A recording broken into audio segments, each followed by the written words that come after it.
Good morning again, everyone. The only thing we're not able to do is to live stream this since we're going out into the desert.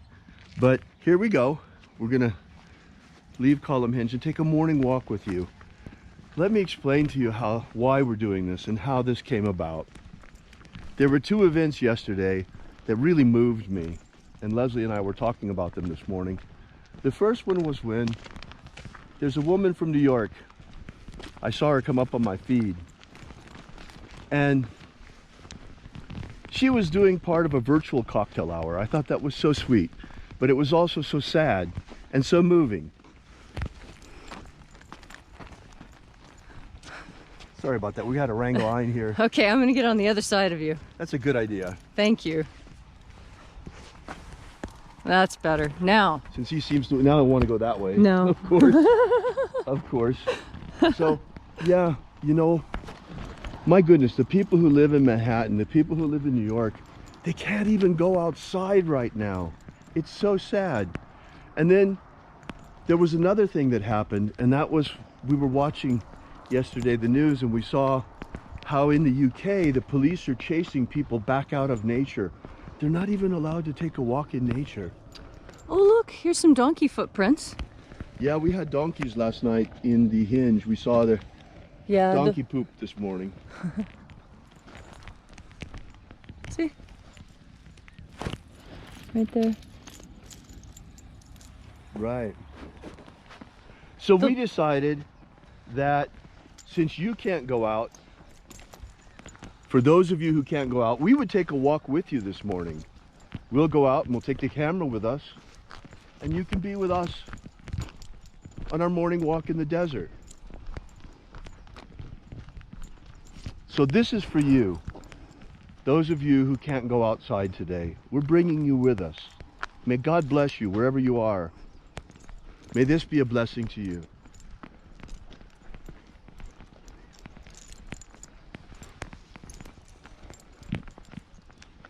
We'll make it a short walk today.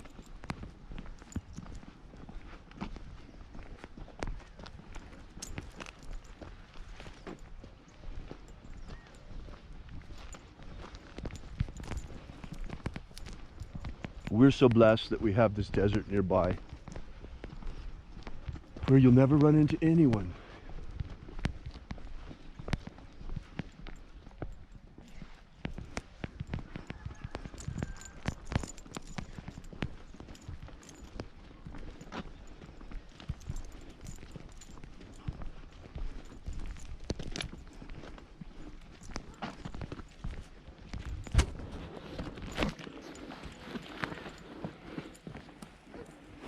The mountain over there, folks, is called Shadow Mountain. The local Indians here call it No Pa. No Pa means no water. The word Pa in the Shoshone language means water. No Pa, no water. Pa Rump, lots of water, because this is a this town is rich in underground water. That's why there's a town here. There's always been water here.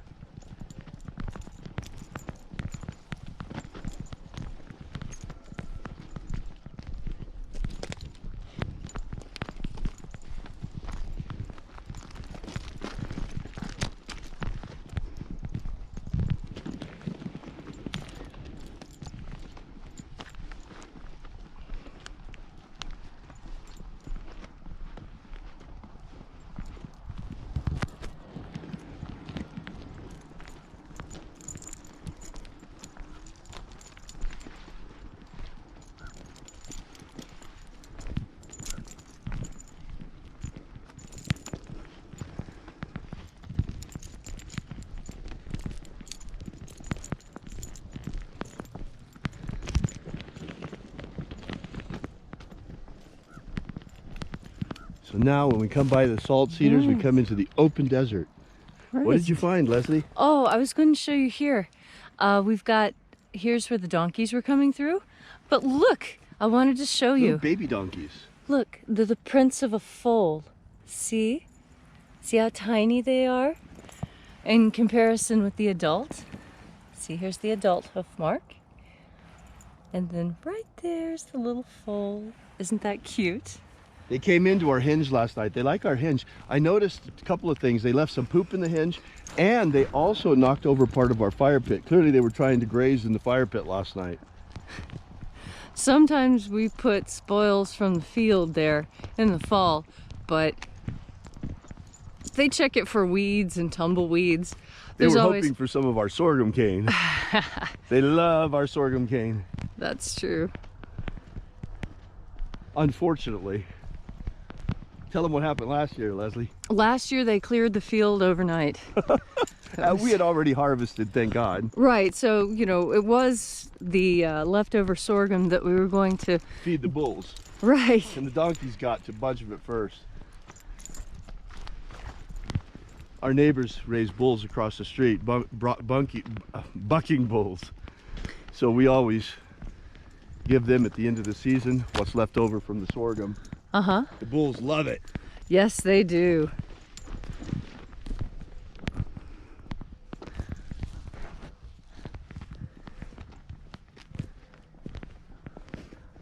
There's a lot of different plants here in the desert. This one is called Shad Scale, and it's very, very salty. This one is getting ready to bloom.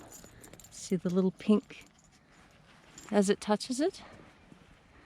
All those pink spots are going to bloom into flowers. It'll be very beautiful once it gets going. We had a frost this morning, and frost is interesting. It's especially in the desert because when it melts, it is so wet that it makes it look like wells are springing up under each plant.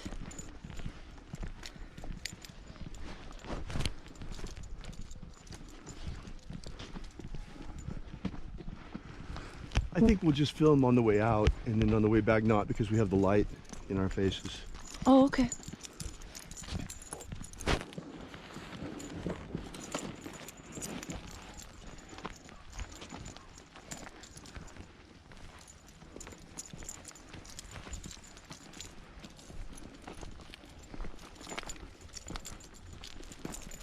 Trying to keep mine out of your way, but our dog is pretty chaotic on these walks.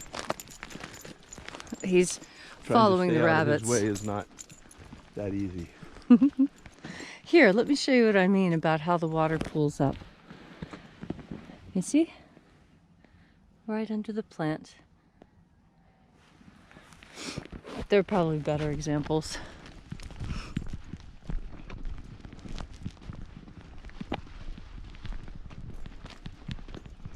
Right now, the trail that we're following, you can see there's an actual trail here. This is a donkey trail and a human trail. Right now, we are on BLM land, Bureau of Land Management. These are public lands, and you can come out here and go shooting or four-wheeling or hiking or horseback riding, picnicking, camping, collecting firewood, anything you want to do. BLM is public lands for us to enjoy.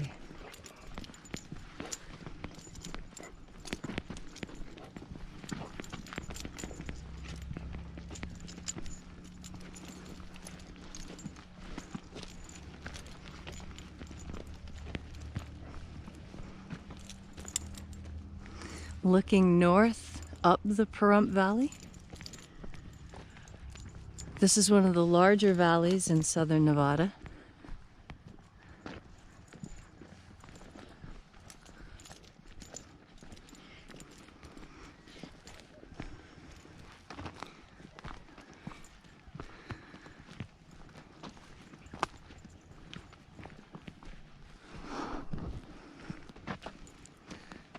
Nopah Mountain is made of sedimentary rocks and some metamorphic.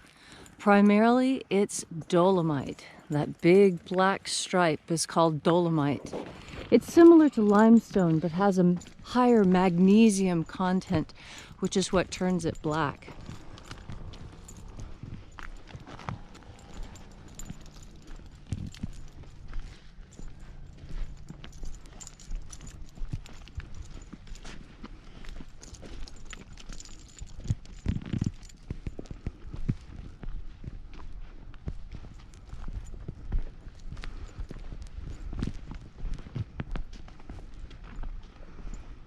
You can see as we get further away from the salt cedars and closer to the alluvial fan of the mountain, the plants start to change, and instead of having so much shad scale, now we're starting to run into salt brush.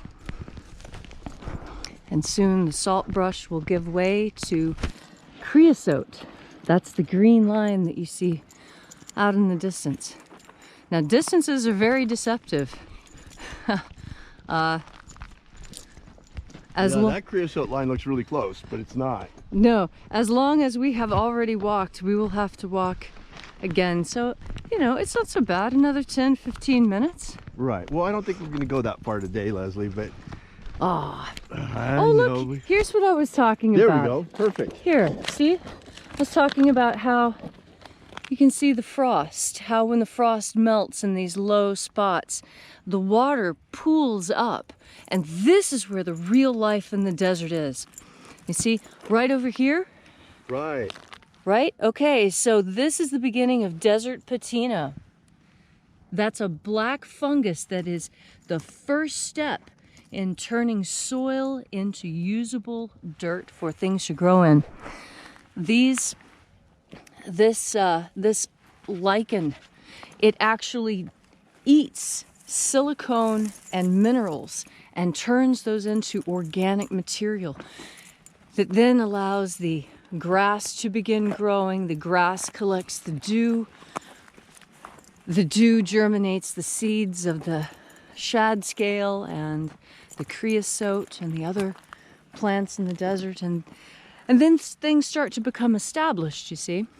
Right. And you'll notice wherever you see a plant, there's a little mound. Now that's not because the plants themselves grow on mounds. The plants create the mound. Do you want to...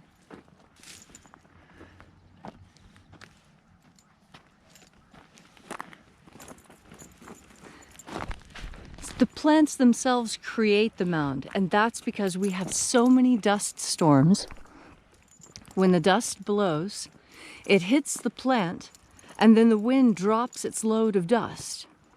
So, the more plants there are, the more dust actually falls to the ground, and the more soil collects. So it is the plants themselves that build the environment here in the desert. Life. Yes, life building on life.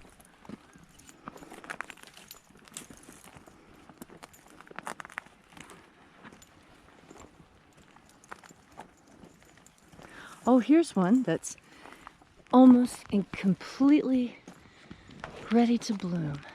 Look at that. See all that gorgeous color there?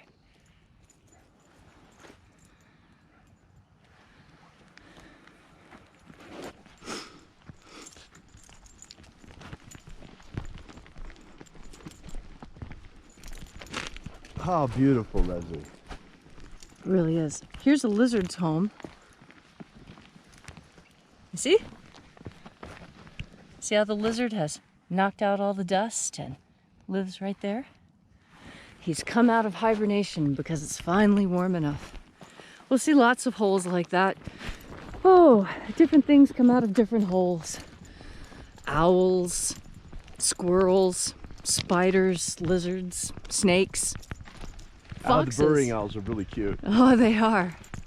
Everything lives in a hole in the desert except the people. Well, yeah, it's so hot in the summertime. They have to. They got to protect themselves any way they can. And underground is cool. And here in Pahrump, underground is also moist. It's a lot wetter than people expect.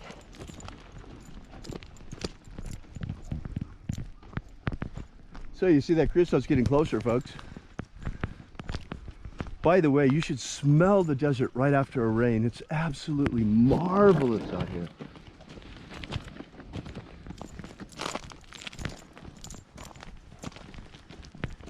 We're so happy we can share this walk with you. There's so many people that just can't go outside today. We're under lockdown here in Nye County as well, but at least we're allowed to go outside. And there are mushrooms in the desert. These are puffball mushrooms. They're edible. They were eaten by the natives. See? And when, oh, there, see? You see the smoke? Puffballs. That's all the bigger they get around here. There are some places where those puffball mushrooms get as big as a soccer ball. Yep.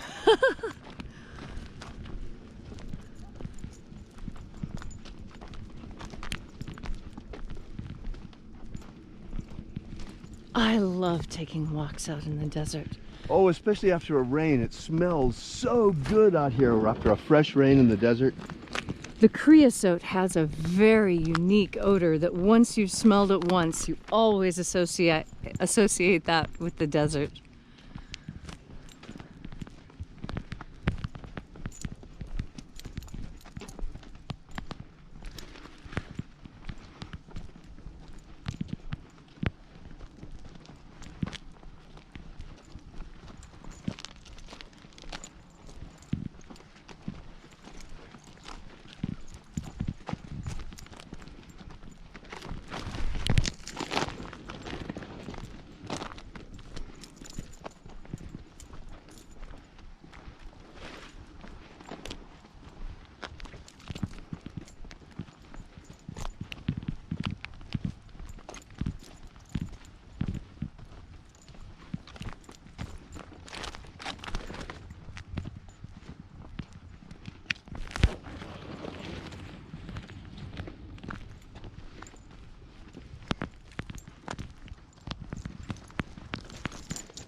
Ah, we see the creosote getting closer and closer now. See it there, folks?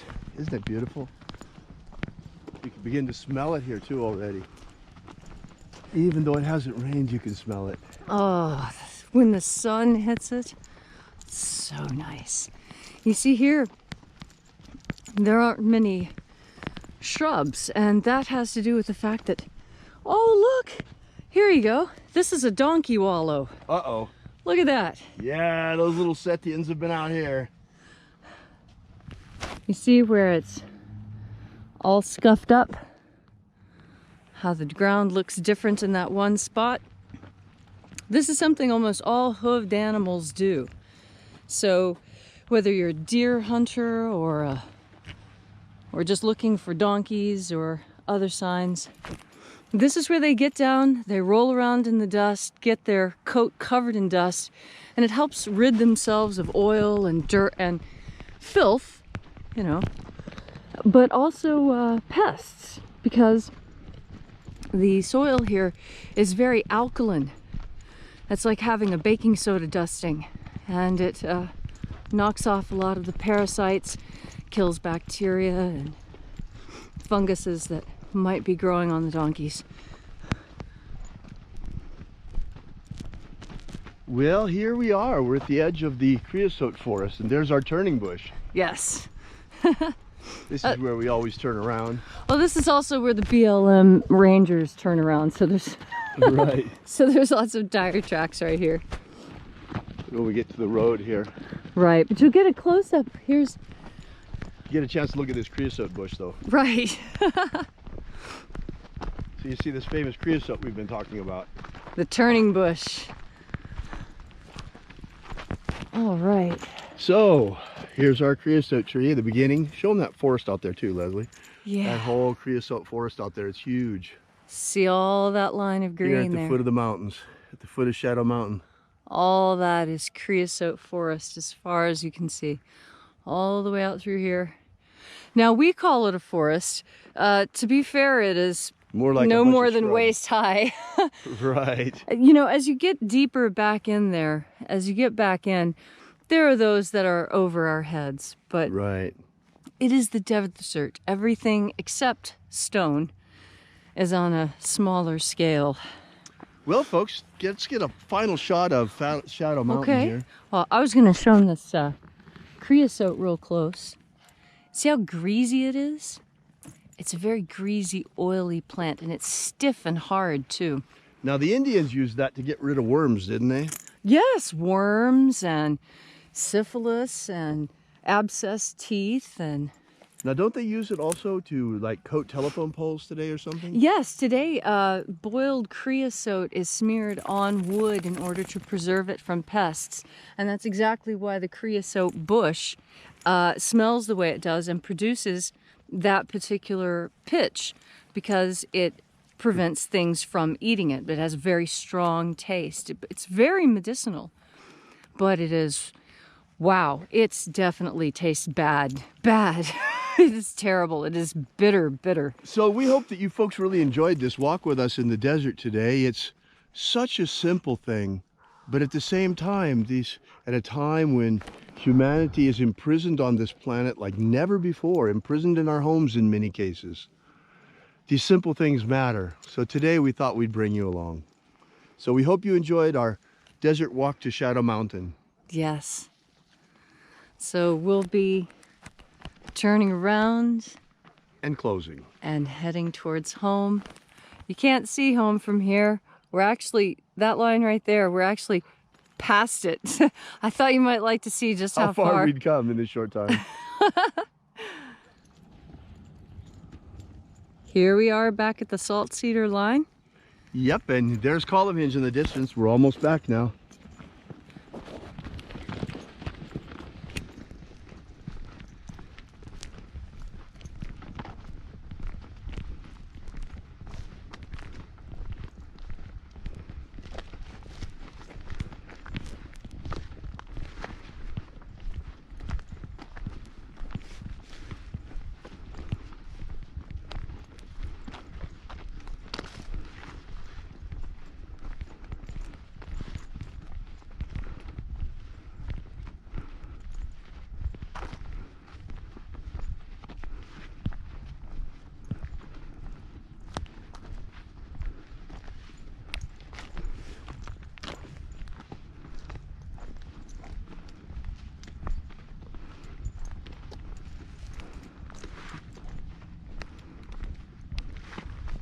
And there's Column Hinge.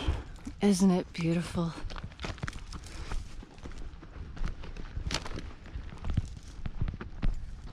An oasis in the middle of the desert. Yes.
Welcome to Column Hinge.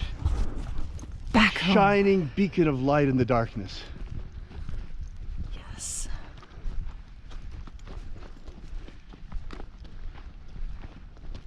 They say with all the work we've been doing here at Column Hinge, you can see these 12 pillars lit up from miles away on the astral.